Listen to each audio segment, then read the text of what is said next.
Welcome to one of the last in real life recordings of Not Good Enough Pod. My name is Mitch Alexander. With me. I'm Tom Lang. I'm Tom McLean. And I'm Evie. So, what's been going on this week? Top news this week. AAP was shut down by its shareholders for being unviable. Right before a pandemic. That's pretty. There was a pandemic. Oh, Wait, what? yeah, that's right. There's a what? Fuck, this is such a weird vibe to be like podcasting now with what was ostensibly a podcast that started with like, well, this is a response to the inadequate response to climate change. Holy shit, what are we doing? We don't know. We're idiots. And we got to band together to fight climate change. Not that close now. Holy shit. Yeah, no banding together. Hit the streets one at a time. If you're listening to this podcast on a series of audio logs scattered around McLean's environment as you like slowly piece together the backstory to why the world is the way it is. Australia, it's currently Sunday. We've been aware that the world is in the grips of quite literally what is being defined as a global pandemic for some time now. It's hit Australia.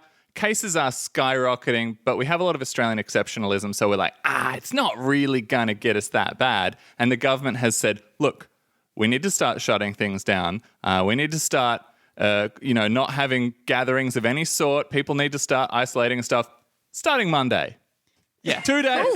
Get it all out of your system, guys. And then Monday, once you've licked as many public surfaces as you can, then maybe think about staying home. I really like that you described like maybe the worst possible act in terms of getting everyone to go to parties and like out to cafes and whatever as getting it out of your system. Yeah, just spit into each other's mouth all weekend. Cookie mouth. Yep. It's it also seems trite to like do any reviews of what's been happening for this podcast. I think most people know. I think like. But that said, know. No, but that's it. I don't think people do know. So I think we've got stuff to talk about this week in terms of our usual like climate ranting, workers' rights ranting, and all the rest of it. Because I was watching a news report of when the Formula One shut down, which was delightful because they obviously wanted to keep it potentially going for as long as possible. They waited till the morning of. They waited until there were literally people at the gates who then had to be told via megaphone that it was cancelled. Yeah. Which, if you're cancelling an event due to wanting to keep people as separated as possible, maybe don't wait until they're lined up like pigs in the pen at the gates. All right, everyone, sorry, the megaphone's not working very well. Can everyone just crowd in? Everyone just whisper into the person behind you's mouth what the person in front just said. That's how you spread secrets. And then just to cap this week all off, Peter Dutton has coronavirus, which was foreshadowed by Darren Hinch 2 days previously saying, hey, so I found out that a minister has coronavirus and no one's saying anything. We could potentially just go through the week. We could just make a chronological Do we have a good timeline? Yeah, that's what I'm thinking. Like, could we? Just for like some inside baseball, we record on a Sunday and we upload on a Monday. And so we usually start making notes on what's happening during the week on a Monday. This week has been a really weird week for that because so many things have happened in such a small period of time. Yes. We've got all these notes from like the first couple of days and then the notes just disappear because all of us in the group chat were just like, oh, what the fuck? Yeah, like Should we be panic buying? Should we be avoiding panic buying? So last week we missed the news story. We missed putting it on the pod about the AAP shutting down, and afterwards we were like, "Fuck, we really need to mention that's that." Such an important story. Got to talk about AAP. Right. What is going to happen now to all that the reporting?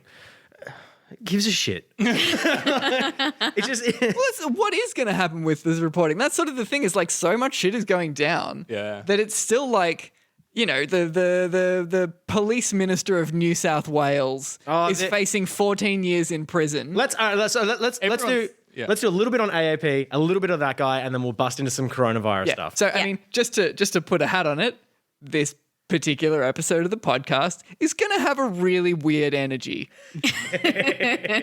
That's it. All right, so let's do a little police segment. The New South Wales Police Minister David Elliott is facing criminal charges after he posted photos of himself shooting prohibited weapons without an appropriate license. Oh my God. It was a little submachine gun he was holding. He was also holding the clip where the bullets go instead of the foregrip, and he also had his feet over the line of like where the safety barrier is for the shooting.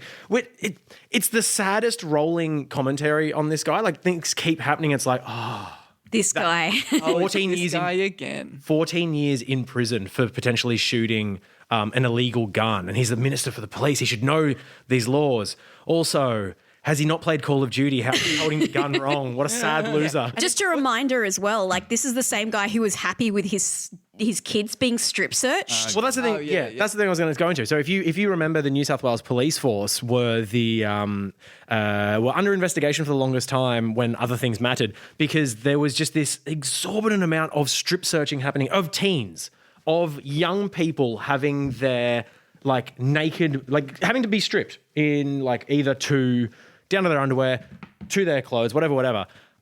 This is at music festivals to try and find drugs. Yeah, and this guy came out and said that he would be. I'd be happy for my daughters to be searched in such a manner, which obviously everyone was just like, "What the fuck are you talking about?" Like, He's that's just like absurd. clearly defending an indefensible position, because this is a situation where like teens as young as like 13, we're not talking like 18 and 19, like we're talking kids getting strip searched by police without guardians present. The legislation says, look, in extenuating circumstances, a kid can get strip searched if there's a guardian present. And they had like all these things being like, oh, but it was a very extenuating circumstance. And so we had to rush the strip search. I don't know, because they had the fucking president in their basement tied to a bomb. How extenuating can it get? If you think this kid's done something so bad they deserve strip searching, are they not being arrested already?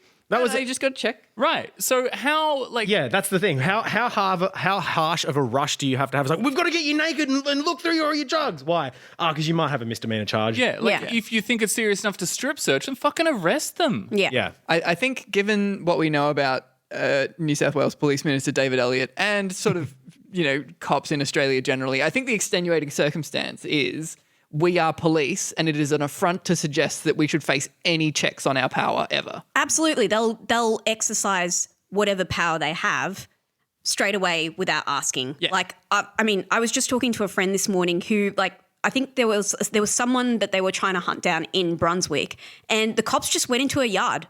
She didn't even know why we're there. And she's like, why are there cops in my house in my backyard at 5 o'clock in the morning?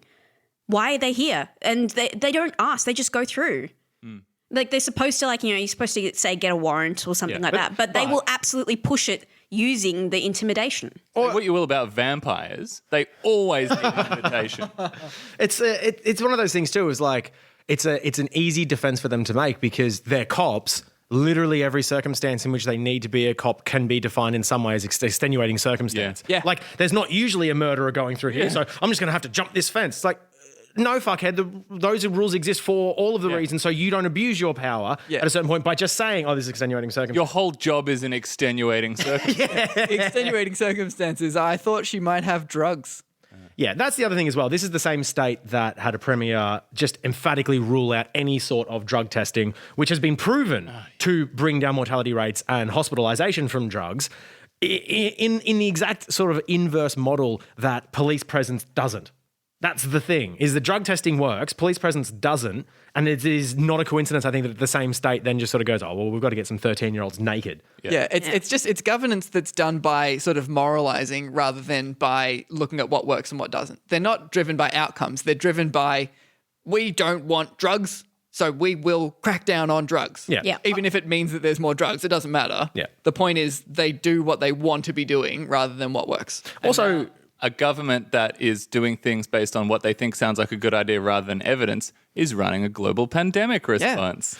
Cool. yeah, pretty To good. bring it back to coronavirus, because other stuff is going on, and we can't forget that stuff is going on because people will be trying to slip rots under the friggin' radar and stuff. But the most important thing this week is you need to try not to go out and be spreading coronavirus. I mean, hopefully by the time you hear this, there has been government response and things saying shut down all the stuff. We don't need a government response. Here's the not good enough response. This is the bare minimum. This is literally a not good enough response from the podcast, Not Good Enough. Stop seeing people, wash your hands.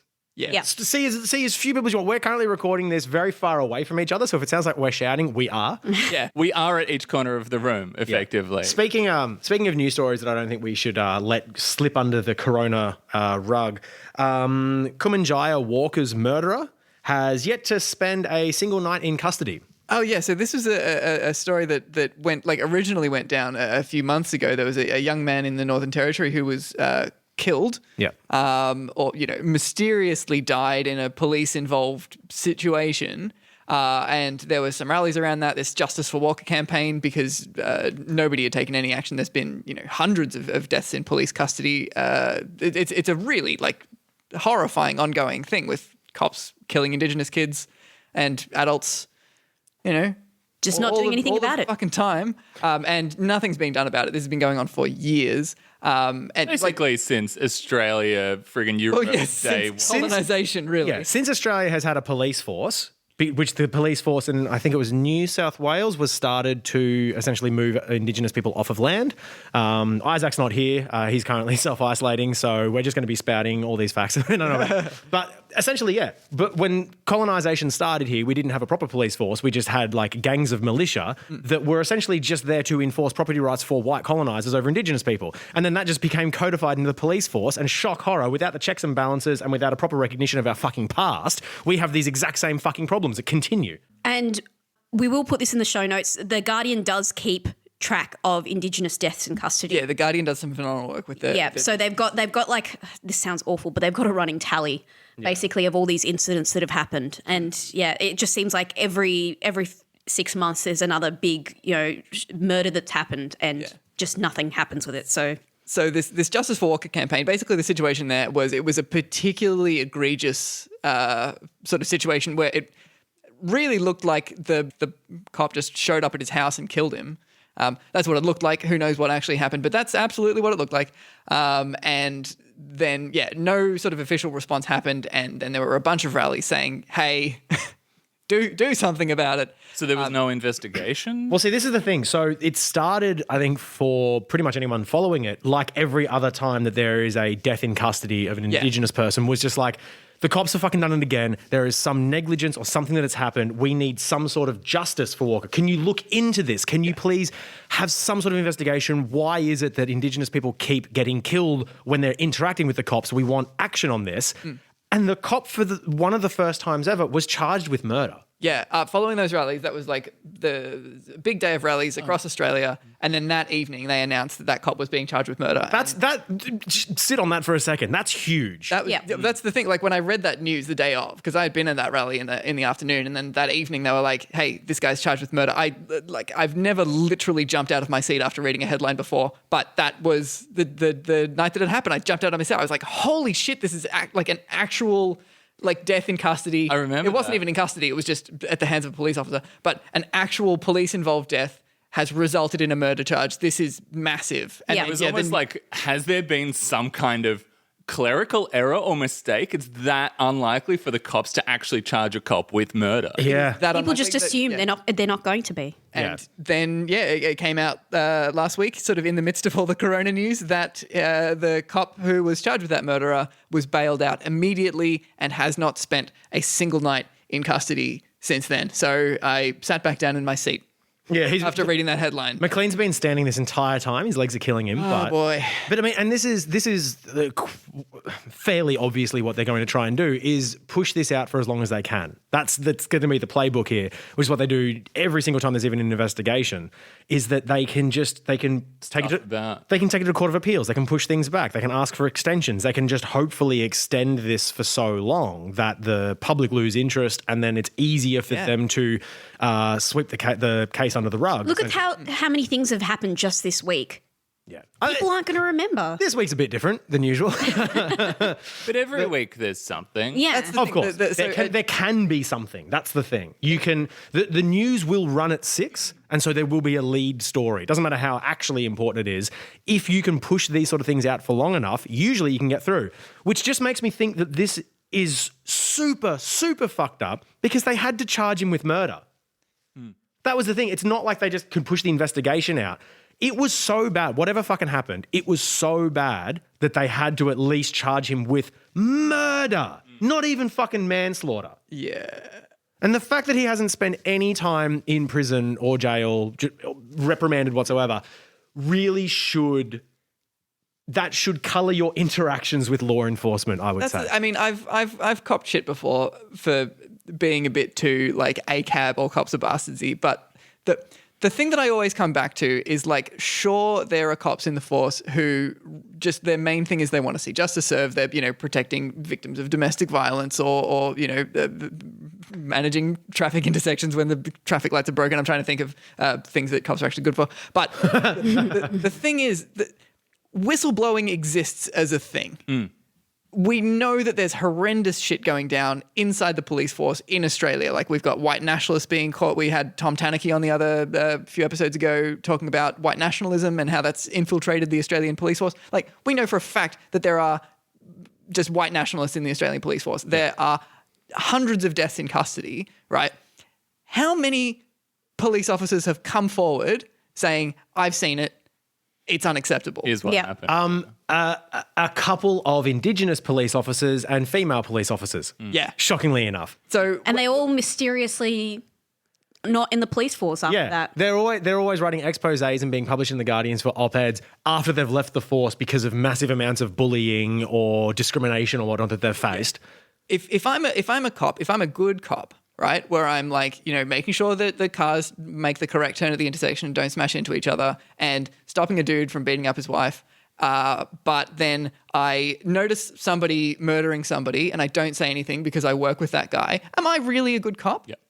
That's having solidarity with criminals, basically. Yeah. And if you've got solidarity with them, then you're kind of on their side. And you could say, sure, but if those cops speak up, they're going to get murdered or they're going to have their lives ruined and stuff. So are you then saying that corruption is baked into the police force? Because I would agree with that. Yeah. Yeah, weird. Mm-hmm. That's the thing. And it's like, oh, you're not expecting like this cop to put themselves at risk so that a murder can be stopped. Like it's literally their job. Yeah, if there was anyone I would expect to be a whistleblower against crimes, it'd be an individual cop. Yeah. I think this is the thing as well. When people talk about, ACAB, and all cops are bastards. I fucking put this on the socials a little while ago, but it's like, it is structural. There are probably the vast majority of people who are cops are good people when they are not cops. And while they are cops, they might also still be good people. But it is the structure of giving people guns and tasers and the ability to drive super fast cars through cities with a force of people, with a force of thousands of people behind their back going, I will back you up with whatever it is you do. And I also have the lived experience of knowing how dangerous your job is. That would turn me into a dickhead. I'm a dickhead now because I've gone on tour with some really big metalheads alongside me, and that turns me into a fuckhead. And that's only 5 people, and we don't have guns, and we still have to follow the law. I cannot imagine what it is to be a cop and to have that power and then to just sort of go, oh, I should turn it off. I should pull it back now. It's coppery is bastardry. It's not every individual cop is a bastard. It's the nature of being a cop is one of you have power over people, and if there's not like crazy amount of oversight over that is going to be exploited. Absolutely. And it is exploited because there's not a crazy amount of oversight. I think that there isn't. No, that's okay. There isn't an oversight, and occasionally you'll see calls for anti-corruption commissions, and every 20 years or something, there's a royal commission or inquiry into the police force or whatever they've done for a specific issue. But the truth is that in Australia, that there really isn't oversight over the way the police operate. And I think even if you don't necessarily subscribe to the idea of ACAB or anything like that, or you just feel like, oh, well, they can't all be bad, I think it's really important to at least internalize the fact that cops aren't your friends and they will operate in the interests of whatever they're trying to protect and not necessarily you first. And also, I would love a police force to be structured in a way that supports the good cops. Yeah. And discourages the bad cops. I would love for cops to be good guys. And for that to happen, we've got to protect the good cops. Yeah. Which means having really strong oversight and protections on whistleblowers and cracking down on corruption and independent investigatory bodies and all that stuff so we can get rid of the bad cops so we can stop saying they're all bad. Yeah. So when someone gets charged with murder, we can actually be, I suppose, genuinely surprised that they don't spend any time in jail, as opposed to like, oh, it's business as usual. Oh, they did figure out a way to make him get away scot-free. Of course. So, like, the reason why these murders happen is because they just know. Did you want to pause for that, Lang? Or I'm sorry. Hey, Lang, you good? I forgot that would be real nosy. Having a cup of tea, fill up the kettle. Evie. Again, the kettle's going to be nosy. Fucking loose episode. Let's keep this shit in, Evie. What were we going to say? Fuck me. Oh, Jesus. what were we going to say? Oh, that's right. When we were talking about how like cops act in their best interests and they don't consider your interest first. That also applies to just not when they don't get any sort of consequences. They know they don't have those consequences. That's why this keeps happening. Yeah. That's why murders keep happening, because they know that they're not going to go to jail for it. Yeah. If you're listening to this segment being like, Jesus, these guys have spent like 25 minutes now talking about how all cops are bastards, like, let it go a little bit, guys. Do you remember how this story started? A dude murdered a kid and didn't spend a single night in custody. Like, it's so disgusting. So I think this particular case is one of many cases that are really, really so disgusting that if you don't hear about it and go on an hour-long rant about how all cops are terrible, like, what's wrong with you? Yeah, yeah. And if you think that we are sort of like, blowing this out of proportion, just look up the Queensland Police Force in the 70s, do a quick wiki on that, or just go find a stream of Underbelly, the first season. That was a lot of fun, a lot of good Australian actors in that, and it shows just how intertwined the criminal sector is with the cops, which makes sense because they work with them quite a bit. And if you're also wondering, because something I get a lot about this is like that might be so, but it's a necessary evil because who are you going to call if something fucked up happens? There are a lot of good resources online. Just do a Google search for community policing. I think by the time this goes up in the show notes, we'll hopefully have some pretty good links to this. But essentially the idea is that cops are good for things like murders and whatnot, but in the vast majority of cases, what's going to happen is, like what happened with me 10, 15 years ago, is my house will get broken into and a couple of fat losers are going to stand at my door, suck air through their teeth and be like, don't know, man, maybe check out cash converters. Oh. Which is my whole experience with cops as well. Yeah. Yep. The vast majority Do of it the for time. yourself. Not even do it yourself. Do it around cops. Work with the community. This is partly due to coronavirus, but I had a moment the other night when my partner and I did like the big shop and we got like a bunch of staples and stuff, whatever was sort of left. And I was getting it out of the car and the neighbors pulled up. And I've never been civic minded that much. I've never been like an annoying older dad vibe. But I was going back to the car to get groceries as my neighbors put up to the driveway. And in my head, I had this thing of like this conversation happening. Like, this is where I start to like get to know the neighbors. It might be important soon. It might be this whole thing that's happening. And in my head, I play it out like, oh, how you doing? Hey, how's it going? Pretty crazy out there. Oh, it surely is. And I was going to lean into it. And I get up to the car to pull out these bags and the car door opens for my next door neighbors and she goes, hi, and walks straight off. And I'm like, fuck, I really wanted to. Yeah. But that instantly put me off. I'm like, fuck you then. Listen to your podcast. I mean, she knows she'd try to talk to you about police violence or something. Hey, how you doing? You in a union? Or...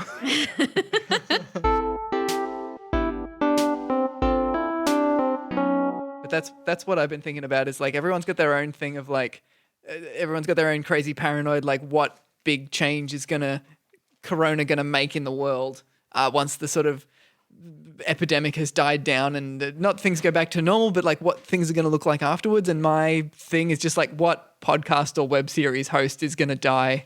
That's just going to be like, the next episode of Critical Role, sorry, such and such character's not in it anymore because they died of the Roni. Like,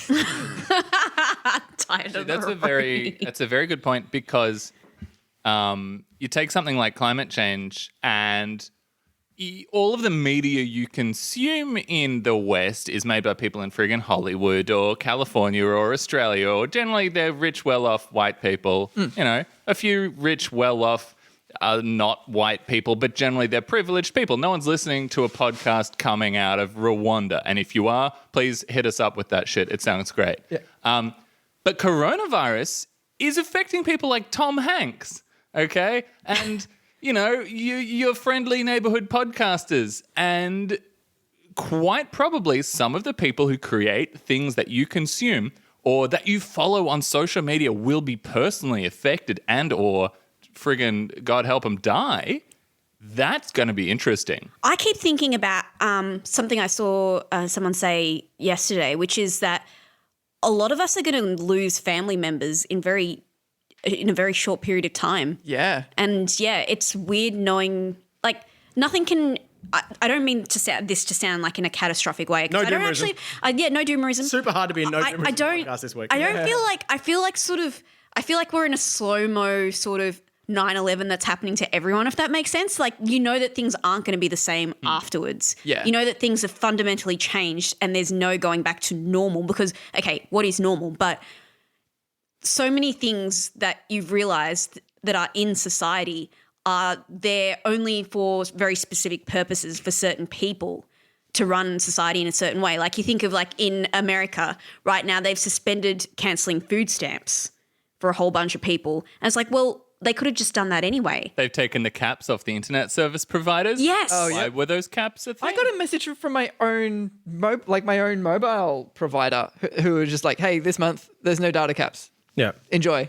There's I don't even know if it's related, but it came out at the same time as that news, and I was like, yeah, what are data caps for? the TSA in the States as well has lifted the limit on taking like hand sanitizer fluid on their planes. What about Why was the limit there in the first place? Yeah. Oh, yeah. We could While we're turn talking a about hand flights, sanitizer bottle. that was the story that came out of Climate Plus Corona at the start of this week, Jesus. which was all the different airlines who are flying empty ghost planes just constantly so that they can not miss out on their flight slots. So the free market is the best way to encourage efficiency and that people aren't overspending on things. So, for context, what was happening was in the EU, they've got a bunch of regulations in place that, certain airlines can have certain amounts of essentially air lanes because they keep a good track of all the planes so they don't crash. So they've got all these different lanes.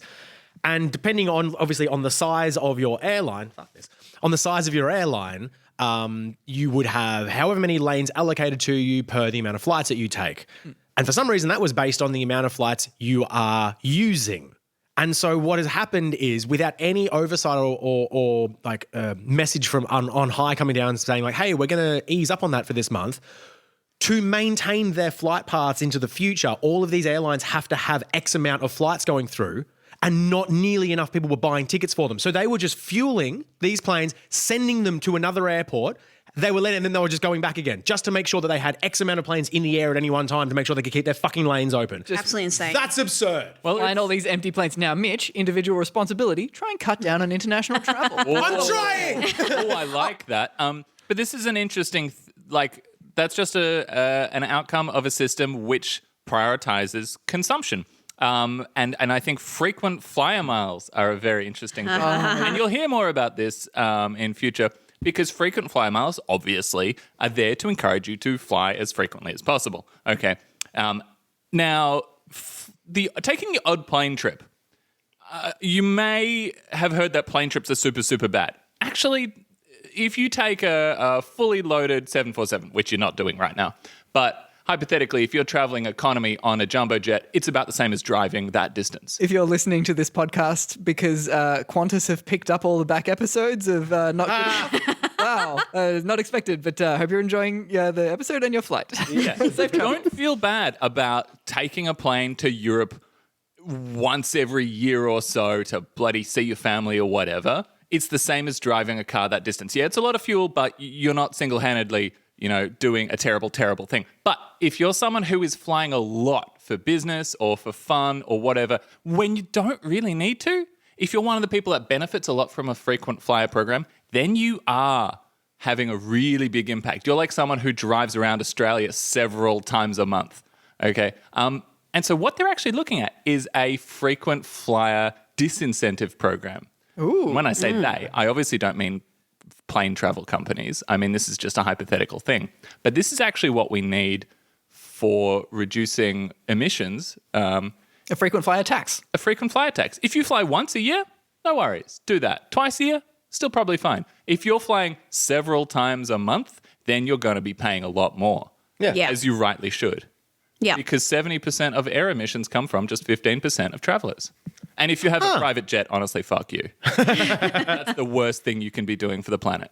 Look, I know our podcast is like, talking primarily about climate change. Well, looking through climate change as a lens for looking at everything else. And I know it might seem a little bit trite to sort of link both, the effects of non-action on climate change to the way that certain countries or certain organizations and dependence on individual action for dealing with coronavirus. It's not trite. Totally. It's not trite. Yeah, it's true. Like there is absolutely a link because I know the joke is that boomers are now seeing what it's like to for millennials to fear climate change now with coronavirus. They're all freaking out and panic buying and things like that because they're afraid of a humongous disaster.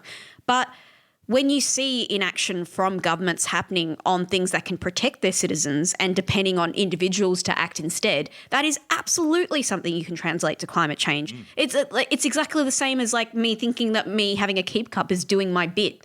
And it's exactly the same translation of saying, well, if I just disinfect my hands, I'm doing my bit, but you need everyone to do it. I mean, there's a direct analogy on the small scale between the plastic bag banning and what we expect the government to do with coronavirus. People have been saying for decades, should you use less plastic bags? Really should you use less plastic bags? And the consumption of plastic bags fell dramatically once the people on top went, no more plastic bags for you. And people went, okay. Now, I am going to point out a really, really big difference between coronavirus and climate change, and that is when it comes to coronavirus, individual action is actually quite important and impactful. As well as. That's the difference. They're complementary. Government action is absolutely vital, but in the absence of government action, individual action can still be powerful. Yeah. We can do stuff with coronavirus. Yeah, the main thing that we want to see out of the government is a thing that is telling people to individually act. A big public messaging campaign saying, everybody, stay home, wash your hands. Decisive action. Yeah, with coronavirus, with climate change, individual action in the absence of systemic action does almost nothing. Yeah. Do it, totally go for it, but we should be aiming for that systemic action. With coronavirus, you need systemic action, but also that individual action that you do can be impactful because everybody that you transmit a disease to, then it's not like when you buy and throw away a plastic bag, that's that one plastic bag. It doesn't lead to more plastic bags. Imagine if it did, though. But if you transmit one case of coronavirus, it does lead to 2, then 4, then 8 cases of coronavirus. I think the main link for me, thinking about this more, is that not talking about the individual, but talking about the government response. The reason why we have little action on climate change is the same reason we've had little action on coronavirus until it's too late. It's the movement and sustainability of capital. This is all this fucking is. When Scott Morrison has left it too late to start banning things, when he wants the footy to go ahead, when he wants his church to keep having their stuff, when we haven't stopped international travel nearly quick enough, when we haven't stopped cafes and movies and everything from from staying open essentially to make sure that it's not transmitted. They're not doing that because they don't think we're at risk. They don't give a shit if we're at risk. It's because the bottom line is at risk and they need the numbers to look good. That's all it fucking is. I'm not even sure it's just that. I think it might be partly they just don't have experience doing anything involving social responsibility or taking action on anything. Absolutely. Now, I want to rescind something I said on a previous episode about a coronavirus. I want to say I was wrong. Ooh. When we were talking about coronavirus in a previous episode before it really has started to impact Australia, I specifically thought, well, Australia's had plans in place for a long time, having dealt with other infectious diseases like SARS and swine flu. We do still have those technical systems in place. We have doctors who are willing to help. We have scientists who have been giving advice to the government for a long time.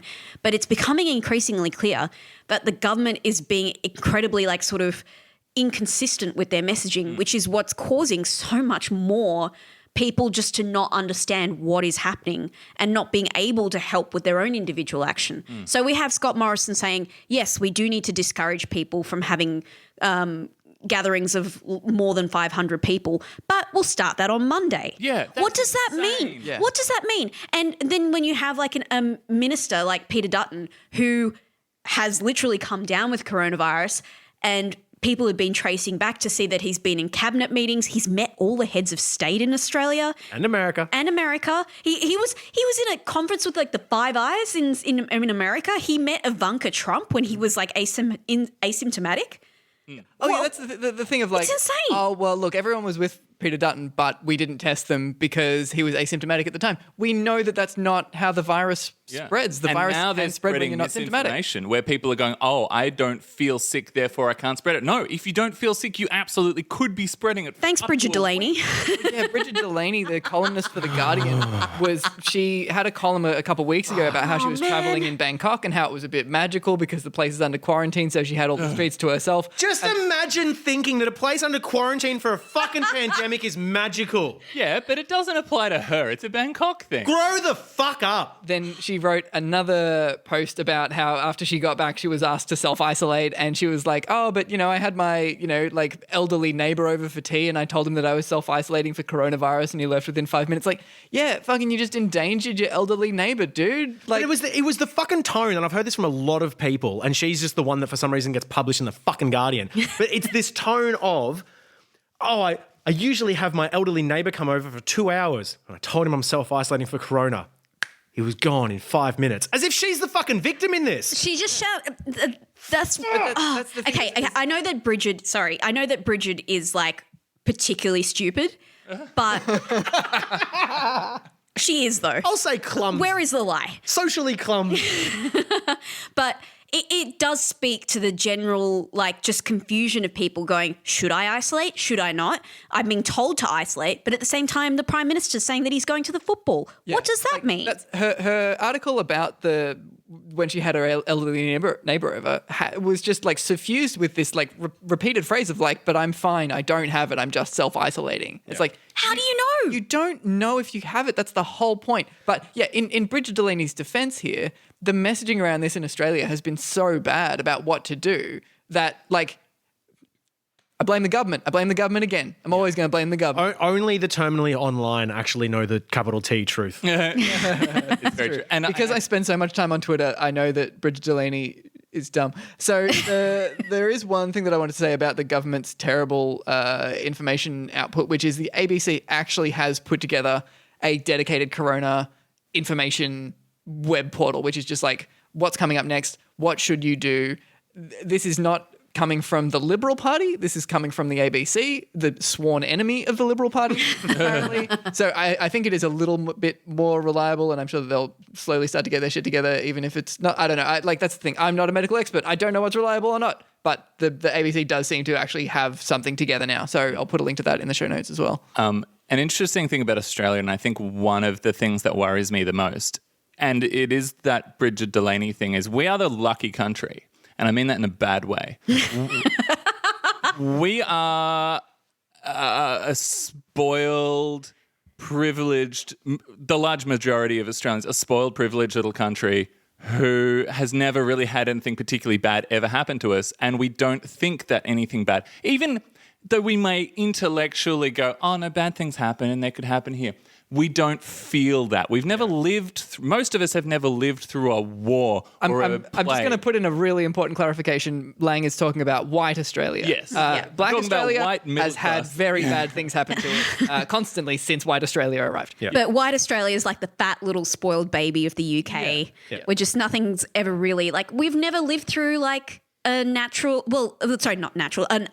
disaster And where also- lots of people have died. Also, like even our like wars haven't hit us. We've just gone overseas to fight in the major wars. Oh, yeah. All of Australia's main military sort of engagements have been in the sort of spirit of like, oh, yeah, we'll help out. Yeah. Yeah, we didn't even get hit by the GFC very badly because we did react to it pretty well, and we're isolated a little bit. And the parts of Australia that do have experience with suffering and challenge aren't the parts of Australia with a voice in the media, largely. Yeah.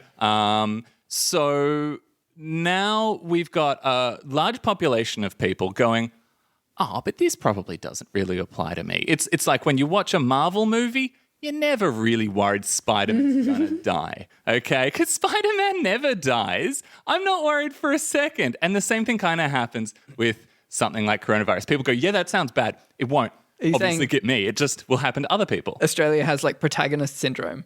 Yeah.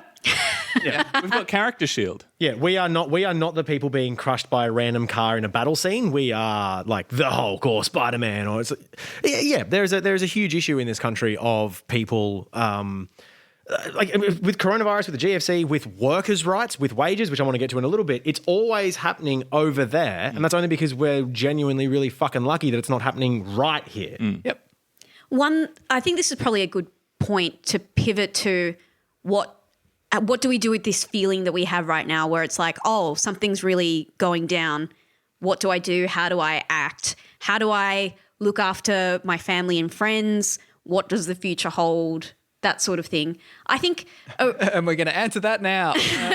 We clearly have all the answers. We're providing an adequate response to this. Your podcast. Clearly listen to our podcast. Oh, yeah. If you're under self-isolation... Now's the time. Get a pod. Oh, hell yeah. Just catch up on all our back episodes as well. There's like 10 hours worth of stuff there. It's pretty good. The first thing to do, I think, is just to like... Again, we mentioned this last week, but consider other people involved, not just in the terms of not getting, like, you know, isolating yourself and making sure you don't get others sick and think about it being a communal project, but think about it also in the ways of just staples and looking after others while we're all in isolation. Some people are too sick to go to the shops, just generally, like not from coronavirus. They're disabled or otherwise not able to, you know, get these supplies for themselves. They just simply haven't been able to get them because everyone's still fucking panic buying toilet paper for some reason. Consider that with your friends. We've given the advice before to start a group chat. Now more than ever is a great time to start a group chat. Like if you've got friends that live locally, coordinate to like say, hey, look, I've got like a bunch of hand sanitizer, or I've got hand wash, I've got antiseptic wipes. Oh, is someone out of food? Figure out a way to do this, like, you know, where you don't have to have, you can have minimal contact and wipe down surfaces. Leave things in other people's letterboxes, et Yes, cetera. that's a great one. This is like, I mean, speaking as a terrified, anxious introvert most of the time, it's like, maybe this is the time to reach out to my neighbors. Yeah. Mitch, you got to reach out to your neighbors now. Fuck them. They had their chance. My neighbors are like, are you the guy who always gets friends over and you yell about politics on a Sunday afternoon? You guys got some good points.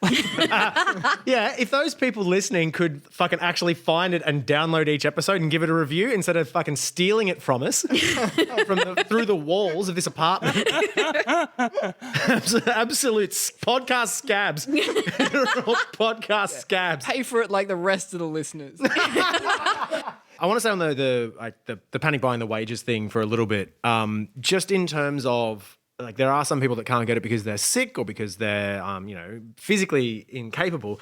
There are a lot of people in this country who are not able to buy things in bulk. They're relying paycheck to paycheck. Exactly. I think the average wage in this country is somewhere hovering around like a 33, 34K a year, which means that there are enough people in this country that saw the panic buying start and went, fuck, I get paid 3 days from now. I hope there's something left. And there's not.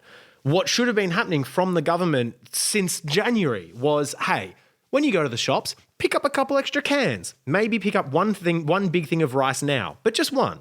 If that message was coming out a while ago, then enough people could like potentially start saving for a big buy in a little bit and start doing that. If you're listening to this and you're thinking like, but you know, how's the government supposed to have get started on that like months ago when it's only really started to hit the fan now? Just want to point out that the name of the disease is COVID-19 and the 19 means it started last year.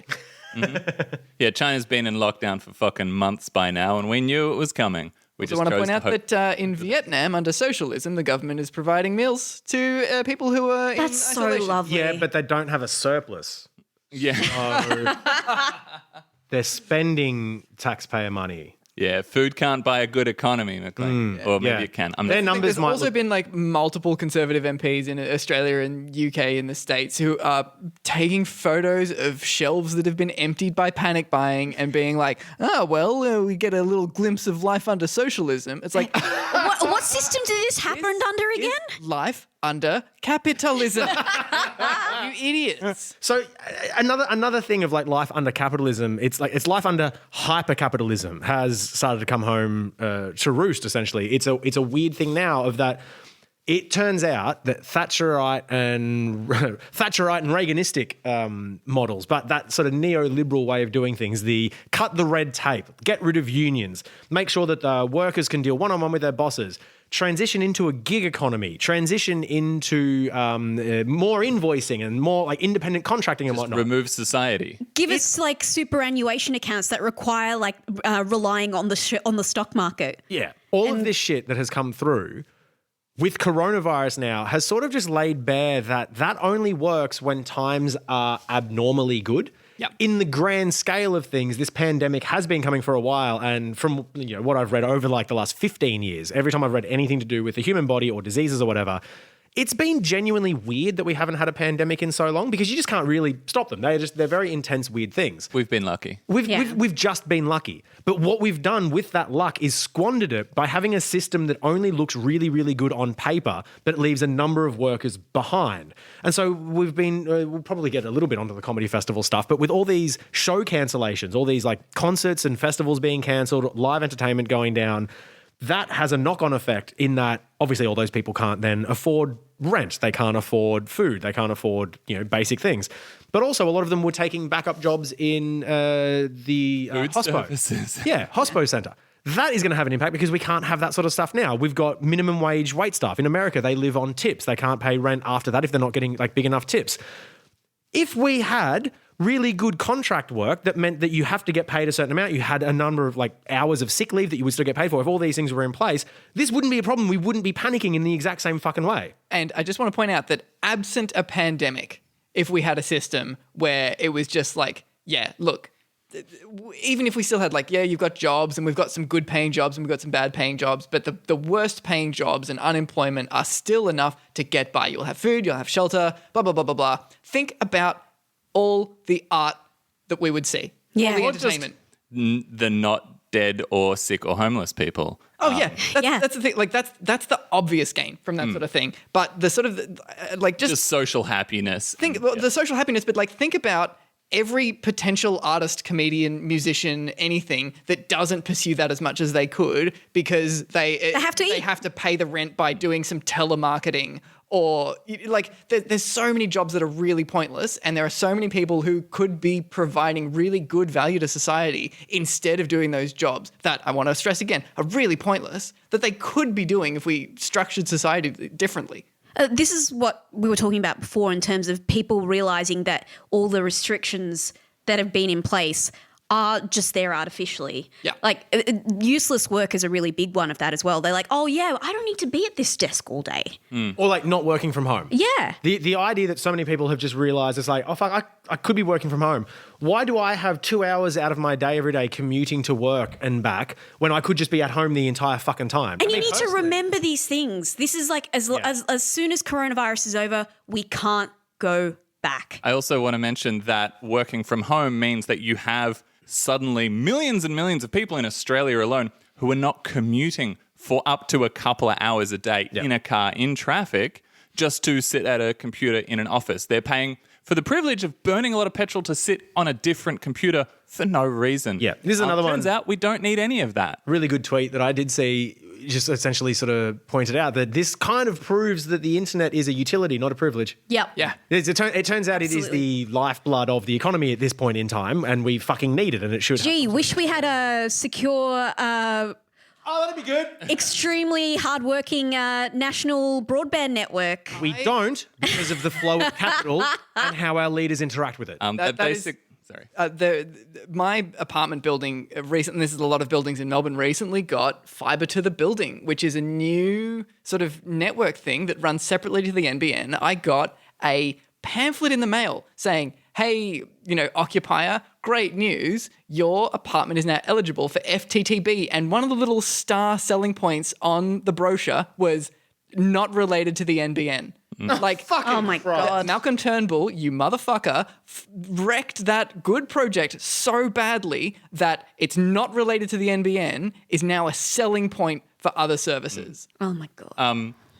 I think the real overall economic issue here is basically we've spent the last 50 or so years constructing an economy that purposely ignores the question, but what if something goes wrong?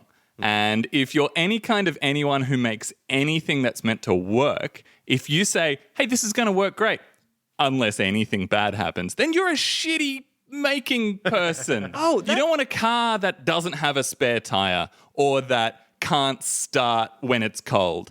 You want an economy, which, by the way, is the thing that keeps everyone in the friggin' Western capitalist world alive. You want that to work just in case something bad happens, like, say, a mildly worse than normal flu. Yeah. That is relevant to a totally unrelated to politics conversation that I was having with, I think, you the other day and some other people about designers versus engineers. This is about to sound like I'm going to slag off on designers terribly, but... Fuck them, like my neighbours. But shitheads. The sort of two prevailing philosophies there is, and this is, not necessarily gospel on the difference between design and engineering, but I'm just going to use them as whatever. So let's for this call design the process of like making the best case scenario nicer, so that like the user who's using the application that you're building, the sort of normal flow through that application is like just real polished, really smooth. It's beautiful. It all works nicely. That's the Apple iPhone. The Apple iPhone kind of thing. It's just like you can pick it up and it'll work. And then that's the sort of, we'll call it the design approach. And then the engineering approach is like, all right, so when it fucks up, let's make sure it's not too bad. And sort of like figuring out where all the worst problems are and making sure that those worst problems can't be hit, or if they are hit, the problems aren't that bad. And it's about where you concentrate your efforts, whether you're saying like we're polishing the best case scenario so that the main routes through the application are so slick and so nice, or we're shoring up the worst case scenario so that things can't get too bad. And the whole last couple of decades of capitalism have been the design approach at a societal level of like, well, the people who are doing really well, tell you what, they're doing really fucking well. Yeah. But the people who are not doing so well, we haven't put in anything to make sure that there's no flaw for how Society right now is like a really good car that stops working when the Wi-Fi goes down. Exactly. And to further that analogy as well, it really is like the best case scenario. Like for the people that are doing really well, they're doing really well. And also, we can make it look like everything's going really well because we've got these metrics that we've arbitrarily come up with. We've got things like externalities, which we won't count, which is the environmental cost. We won't worry about that because we're in the best case scenario. And we've got all of these, like this reserve pool of labor. And that's a good thing because that means we can do X and Y with wages. We're not going to call them unemployed people that are starving to death because that's a different type of thing. And that's that. And again, yeah. So we've got this polish on top of a system that has only by the fucking grace of God been good for this long, that now we have something that's come up. We had the bushfires before this, which were sort of like, this is not looking great. What's this going to mean for society if we can't go to work a couple times, once or twice a year? And now it's like, literally everyone has to stay home. Can I tell you guys about the worst friggin' tweet I've seen all year? Always. Please tell me about the bad tweet. This is a tweet from World Bank South Asia. Okay, the official World Bank South Asia Twitter feed, which is 71% of Bhutan's territory is covered in forest. Bhutan, now here's a little bit of side information, the only country in the world that is carbon neutral, and that's why.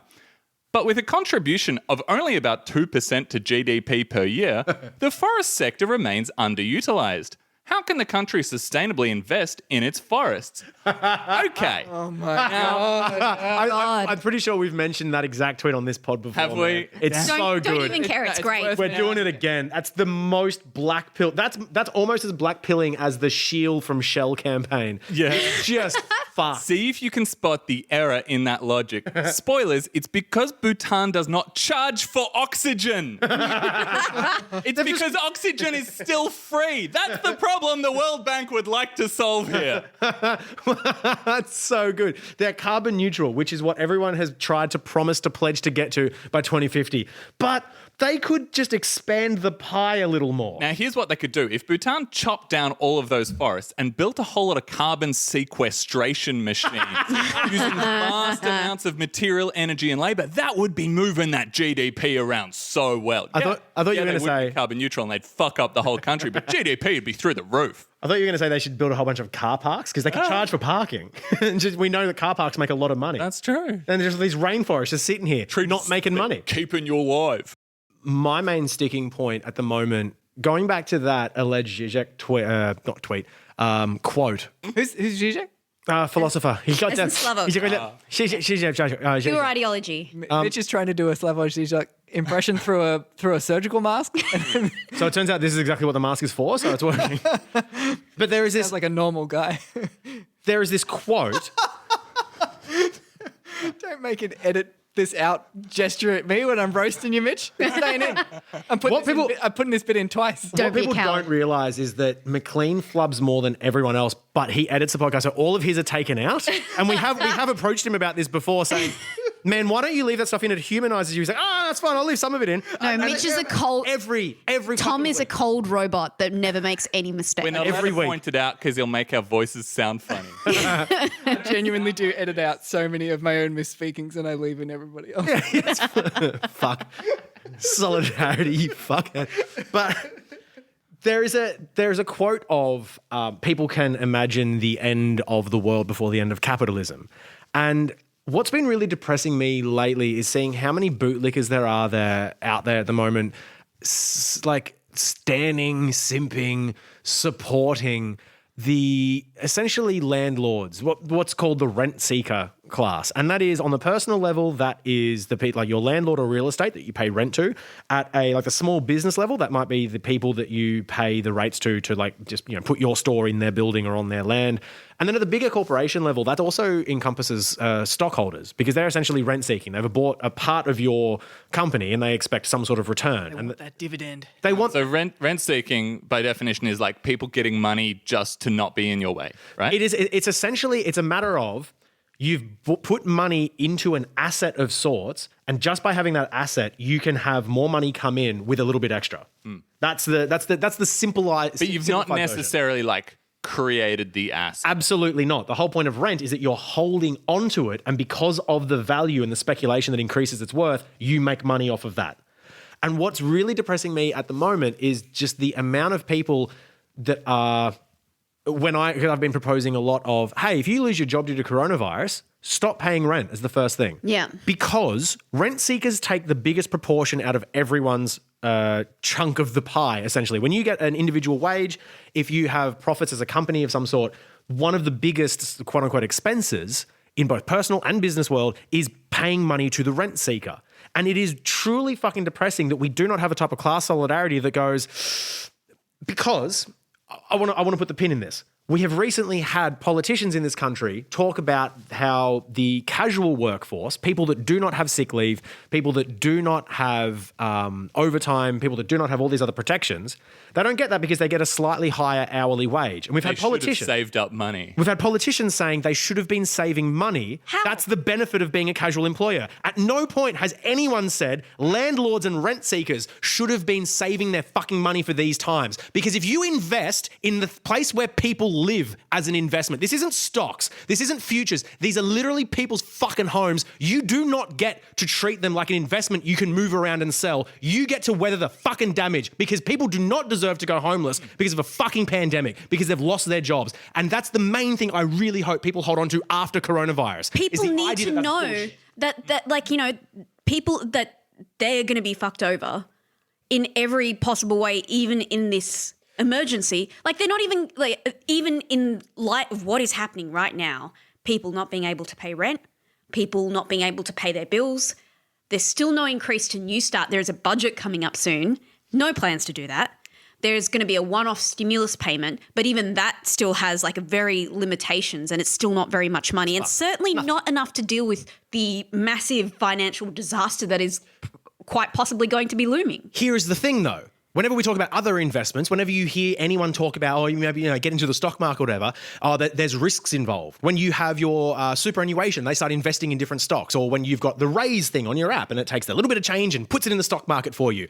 You can take higher risk investments that should pay off more in the long term, but they're literally called higher risk. But we never talk about the fact that if you invest in housing, there's no risk in that.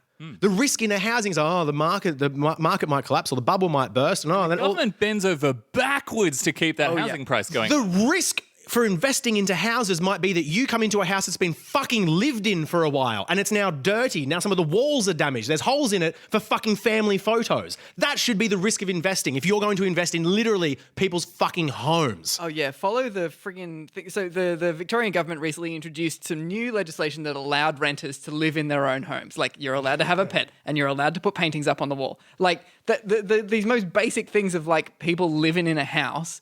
And the Property Owners Association, I can't remember the actual name of them, but they were like, oh, you can't, like, we're real concerned about these incoming legislations. Like, no, invest in something else if you don't want humans living in your fucking house. What are you doing with my $1,000 a month if you can't fix a couple of holes in the wall? That and the fact that so many properties in Melbourne and in Australia go unoccupied because they're like, look, the value of the property is going up faster than the sort of cost of having somebody living in it. So I'm just going to hold on to this empty place while there are people who are homeless.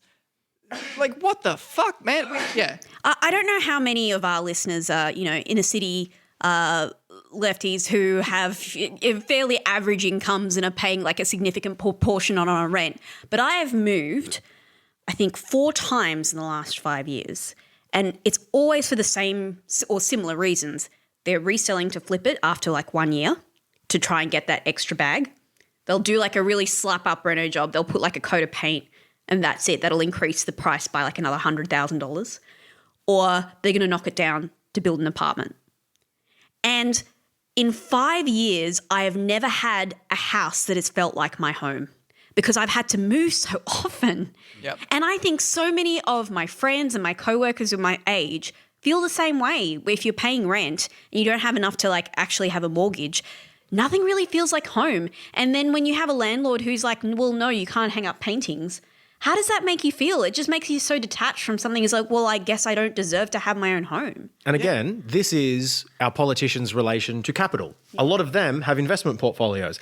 This isn't the same in Germany. In the same way that we're flabbergasted that Americans can't envision a better world for themselves with healthcare, renters' rights in Australia are fucking atrocious. We can't envision that. In Europe, they're so much better. In Europe, you can have 10-year leases and the landlord can't break it unless there's extenuating circumstances and they can't even come for an inspection, and you can break it with a month's notice. You can buy and sell houses with the renters still attached. Yeah, it's a whole thing that it's again, it is due to policy, it is due to politics, it is due to the politicians, but there is one moral point I want to make, like, to cap off my fucking angry rant that's been driving me fucking insane this week about this, is that unlike any other type of worker solidarity or any other type of issue like this, when I say if you lose your job due to coronavirus, and then hopefully wink, wink at the end of this, even if you lose your job later, but if you can't afford to pay rent due to coronavirus soon, stay in your house and squat.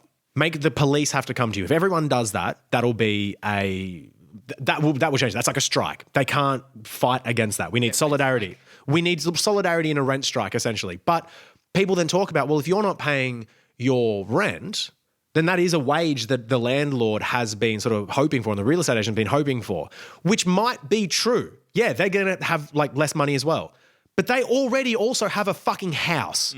We need to stop thinking about housing as pure investments and recognize that they are places where people live. Yep. So if I'm not paying rent, I still get to have my house at least for a small amount of time while we work this out. Oh no, the landlord now can't pay his mortgage and that's going to get repossessed. No, he should fucking squat as well. These are houses and we have a fucking pandemic. We can literally do this right now. We can change the laws on this in the next 6 months if we work on this together. There can be a rent strike. There can be a rent strike. Yes. It's already, in Italy, they've suspended mortgage payments. I'm not sure if they've suspended rent payments. Absolutely not. But it's still like, there's not like that high level of rent that there is in Italy. So it's mostly mortgage payments. Yeah. But it can happen. And as soon as you suspend those things, it's not like they need an income from like paying a mortgage anyway. Yeah. That's the thing is, for any given city, are there more empty houses than there are homeless people? Yeah. And if there's more empty houses than there are homeless people, the only problem is cunts trying to make a profit. There's no other problem. Yes. That is literally true. I'll speak to this a bit more in the actions later on. But yes, it is that simple. People will try to talk about how it's not and how you don't understand the economy properly. No. It really is that simple. Yeah. And in situations like this, these are extenuating circumstances. If someone's like, why didn't you pay rent last night?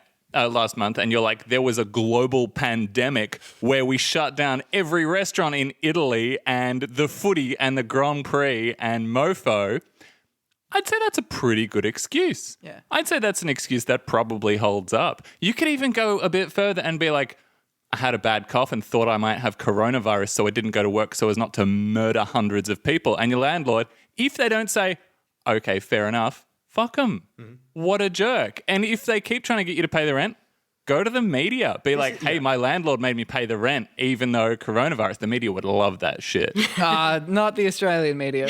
Some part of the media would love that shit. Get a load of this grifter trying to get out of his rent payment just because of a global pandemic. We tried to reach We'd him for love comment. that shit. We tried to reach him for comment and we couldn't hear his mumbling over the ventilator. Yeah. The bludger.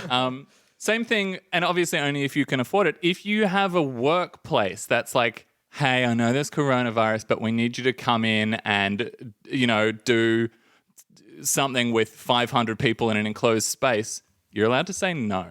You should ask them why they think you should. Yeah. Why do they think their extenuating circumstances apply? Like my workplace has been pretty good about it. We're pretty much at a moment's notice ready to say, everyone work from home now. Go home. I do not know why we're not doing it yet, but my workplace is almost the same. It's like, we should. I'm not sure why. I think a lot of workplaces, just by the way businesses work, will try and stick to business as usual as long as possible until they get an instruction from higher up. But the government drags its heels. Do you really want the Australian government to be setting the pace? I don't think they've set the pace on anything yet. And so if you don't want to go in and do that thing that you think is risky or work in that workplace with hundreds of people, which you shouldn't, and you say to them, hey, I'd rather not because I have, old relatives. You probably know people who are immunocompromised. If you go into work, you are now a connecting vector that can spread that disease. This is something that we all need to be avoiding doing. So that's a pretty friggin' good excuse. There's a thing with a lot of the actions that you can take to prevent the spread of a pandemic. If they successfully prevent the spread of the pandemic, they look like an overreaction. Yes. We all shut down all of our businesses pretty early and we didn't even get hit by the pandemic. So why'd we even do that? It's like, well, fucking sounds like it worked. The example that I've seen a lot of people use is like the Y2K bug. Yeah. There's like a common sort of myth that, it wasn't really a thing. No, it's because like hundreds of thousands of IT workers worked tirelessly behind the scenes to make sure that people didn't get screwed over. Yeah, huge amounts of software. There's only very small situations after Y2K where you can see the effect of it happen because they accidentally missed it. I will cop to the fact, I will admit, I didn't know Y2K was a huge concerted global effort costing way too much money until a fortnight ago when McLean mentioned it, I think, on the podcast. I think he said about, Because I remember distinctly, it was like 2 days afterwards, I was only like 11 or so, I remember a news story being like, Y2 what? And it was this thing of like, and it was this thing of, I remember one of the things they showed on the TV while they were like, showing the footage of the big bust that wasn't, of like, this date looks a bit weird, doesn't it? And it was like one date on one software that was like 3004. And so in my mind, for the last however many years, like 20 years, it's been like, Y2K wasn't a thing. So yeah, it can happen. The truth is, I think that people are afraid to look a bit paranoid. I think that people, it's true. I'm recording today because I didn't want to be like, guys, I don't want to come in. Yeah, like people don't want to be seen to be too like, I'm overreacting a little bit. And I get that too. Like I feel the same way. I went to a friend's like a small little gathering for a birthday and I felt kind of weird about it because I was like, I don't want to seem like I'm being a bit too over the top. But as we just said, when you feel like it's over the top, that's actually the right time to be doing it. And that will mean that after the fact, it won't be as bad as it was as you thought it was going to be. It's the same philosophy as when like the LNP ministers are saying stuff like, whenever there's like a big proposed like climate action of like, let's invest in renewables. Oh no, now's not the time to panic. Like, no, it's the time to act. And gun control. So that when it's time to panic, you already acted. Like panic is, that. I'm putting it out here and I would love to be proven wrong, but the state we're currently in Australia is about where Italy was 2 weeks ago. And so if you do something that seems crazy, like not going to a party or not going to work or something like that, and you're like, oh, this seems a bit crazy. In a couple of weeks, guys, no one's going to give a shit, and you can say I told you so. Yeah. If you're that kind of person. As the last thing, I suppose, to put a point on it, which I've seen, essentially the Dark Mofo cancellation was a really good statement on why it was cancelling. David Walsh, the owner-organiser, was brutally honest in saying, like, I'll lose money and I will never be able to do this again, and I don't want to lose money. I like all my money. Which is like, yep, thank you for that. But one of the other things he said was, I am more than happy to be proven wrong about my response in June. Yeah. And so I'm putting it out here now as well. I'm happy to eat crow in 6 months' time and say, yep, I overreacted to what was called a literal global pandemic. Yeah. Yep. I'm happy to. Because if I don't, then the other option is I look back and say, that was real bad and I fucked up. I helped spread that. Exactly, yeah. This is unprecedented for at least our lifetime. So I'm happy to overreact now and be like, oh, boy, is my face red. I took a pandemic seriously. Yeah, I'd rather be wrong about the potential for at least, a significant portion of my friends getting sick or possibly getting close to death. I'd rather be wrong about that. I'd rather be overreacting to it in washing my hands 5 times in the last 2 hours. Because you'd fucking hate to be wrong about the other way. Yeah. You'd hate to be wrong about it's fine, I'll go into school or work. I think the thing to wrap up the Corona talk on this for this podcast episode is that we're not health experts. The reason that we're talking about this, the reason that we're here, is the same as the reason that we were talking about the bushfires. It's the same as the reason we were talking about socialism. It's because even though we're not academics or, we're not professionals in this field, we can see what's going on and we feel fucking crazy about it all the time. And so we get in a room and talk about it and probably next week try and figure out how to do it over Skype. But yeah, it's just, if you're feeling crazy about this, you're not alone in that. It's crazy. It's feeling. all crazy. If you're feeling crazy, it's because the situation is crazy. And that's an appropriate emotion. And there's going to be a lot of people out there coming up, if you're not already, going, oh, this is weird. I feel bad. I feel scared and worried. Good, you should. Yeah. I'm not saying that's a fun emotion, but it's the appropriate one.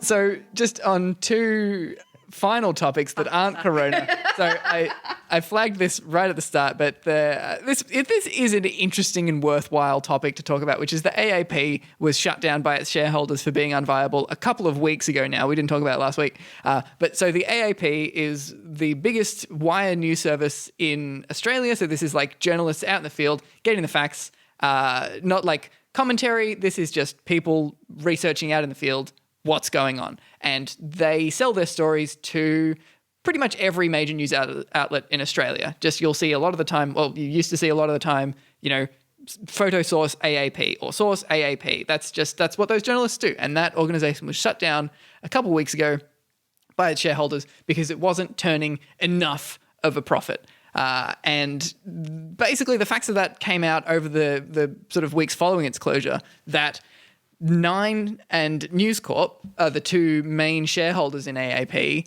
and it was basically their decision to shut it down.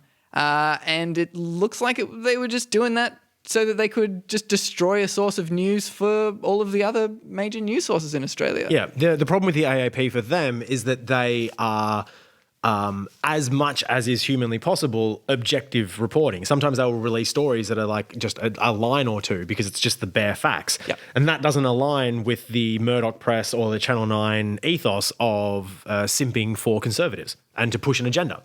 Well, it's not even that. It's just an attack on their competitors. So Campbell Reid, the News Corp executives, reportedly told the news agency staff that Nine and News Corp are tired of subsidising a breaking news service for their competitors, and News Corp would develop its own breaking news service. Oh my God.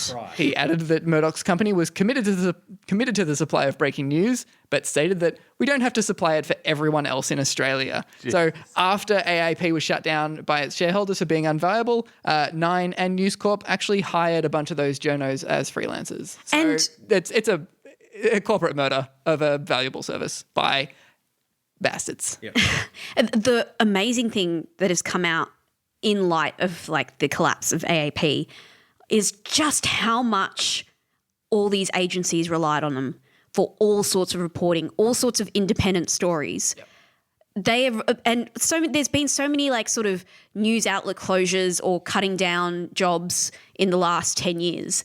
And all of them relied on AAP to do this reporting. So AAP turned up to a lot of stories where others just wouldn't. And those stories just now aren't going to get told. Yeah, Australia's media ecosystem was already pretty unhealthy, and this is a major blow to news in Australia. And just to put a nice little cap on it again, it is the flow of capital around our leaders and the media interests that support them.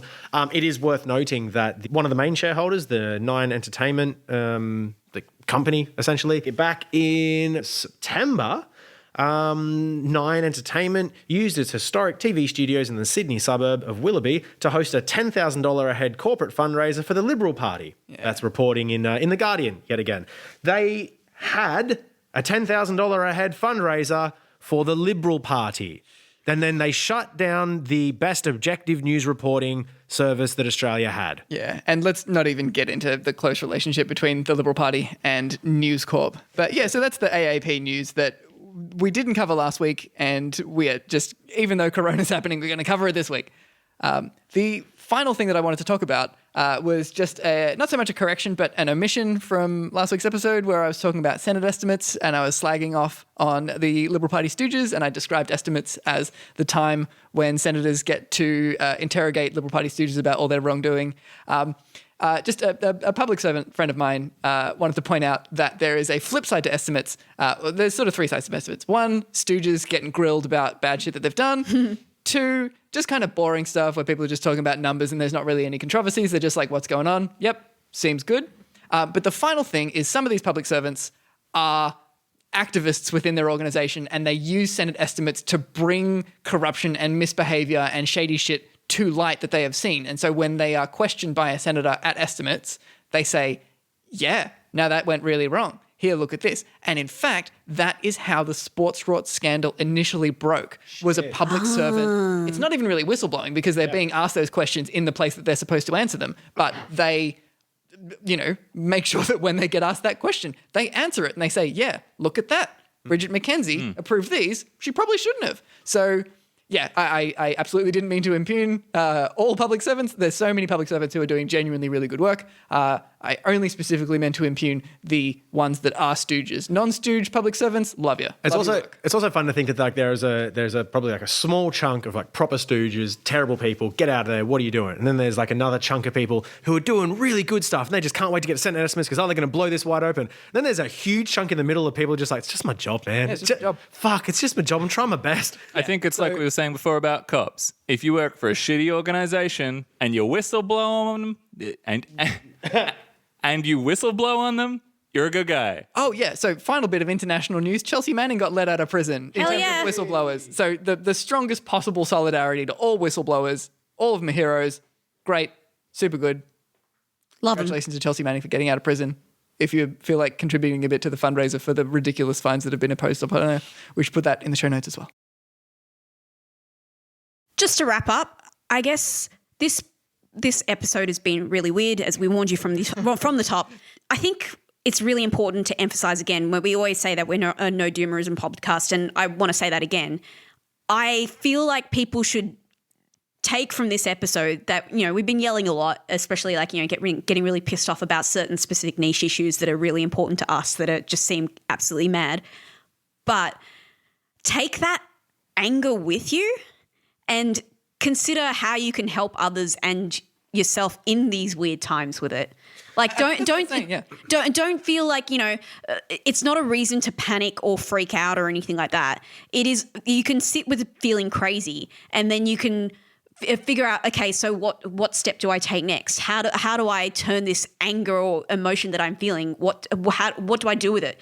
Do I have a grudge that I never forget? And then once everyone's well again, I take that grudge with me and demand an increase to new start. What are the actions that I can take personally to encourage a better world for everyone else? Definitely do that. Definitely hold on to it.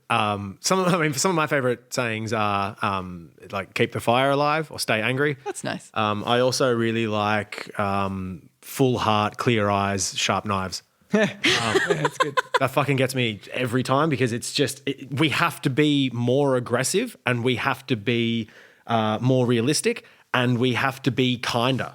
We have to be nicer. I just got a message while we're recording now, because I'm checking my phone, of a friend who will need to self-isolate because they're coming back into the country and she's worried about, like, she can't go grocery shopping for 14 days. I'll get her food. Yeah. I will, because I'm lucky enough that even if I get hit by this fucking thing, I'm in the good position where I'm probably not going to be that bad off. But there are so many people that will be. So I am recording this in a fucking surgical mask right now because I don't want to give it to these three dickheads that are fucking in the same room with me. Like, it's... Thanks, Mitch. I'm a hero, but be conscientious, be kind, be forgiving of people in this time. But by all means... write a fucking list. Hold a grudge. Oh my God, hold a grudge. I am begging you, hold grudges. Grudges are great. Look at the people who are in power, never forget those names. Look at the people who are like mocking others for like, feeling worried about this situation. Do not forget it. Some other actions this week, I suppose, around that. Obviously the same thing. Try to social distance, podcast over Skype. We got to figure that out. Maybe next episode will be... a thing that Mitch and I pre-recorded a little while ago, which is a deep dive into the history of Australia and all of their prime ministers. It should be pretty interesting. Yep. And I'm just going to commit to releasing that. Now, the next episode is going to be that one, while we figure out how to do things over Skype, just to buy me a little bit more time. We were also talking about, so if you haven't looked at the show notes for this podcast, even though we mention them every 2 fucking minutes, they are really, really good. So Isaac collates those and puts those together, but it's links to everything that we talk about. Put the link in the show note for this, Isaac.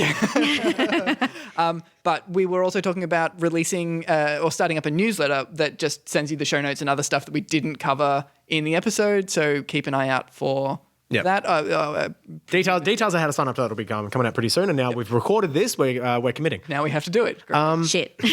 Another thing, yet again, specifically about what we've been talking about would be to join your union, because the more union power you have, the better bargaining you will have against your employer if they want to keep you at work, if they're not going to offer the sick leave properly, if they're going to try to weasel out of things. But don't just join the union, pressure them to work for you. Yeah. You can call your union at any time and you can actually talk to someone who's real and they want to help. And if they've got support in the union, they can do things. Yep. It's also probably worth looking up your tenants union about the renting stuff. So they are just organizations that deal with renters' rights, especially if landlord mortgages get paused but rents don't. They're probably going to be overwhelmed. So probably don't call them up and ask them questions, but just send them money instead of rent. On that as well, my rant, if you're interested in if you're a big nerd like me and you're interested in the theoretical, philosophical underpinnings of that, just do a search for Progress and Poverty by Henry George. That book changed my life. That's my shout out for the week, is go read Progress and Poverty. It is an amazing book that systematically breaks down essentially the problems with rent and rent seekers and how we can avoid recessions. Awesome. And it definitely and easily translates into the modern world with the digitized age. It's great. Cool. Thanks again for listening to another weird episode of Not Good Enough. If you want to let us know what you think, shoot us an email, notgoodpod@protonmail.com. Also, review us in whatever podcast app if you can. Check out the show notes at notgoodpod.com and find us on the socials at notgoodpod. Yeah. See you later, guys. Bye. Bye. Not Good Enough was recorded on the lands of the Kulin Nation. We pay our respects to elders past, present and emerging and acknowledge that sovereignty was never ceded.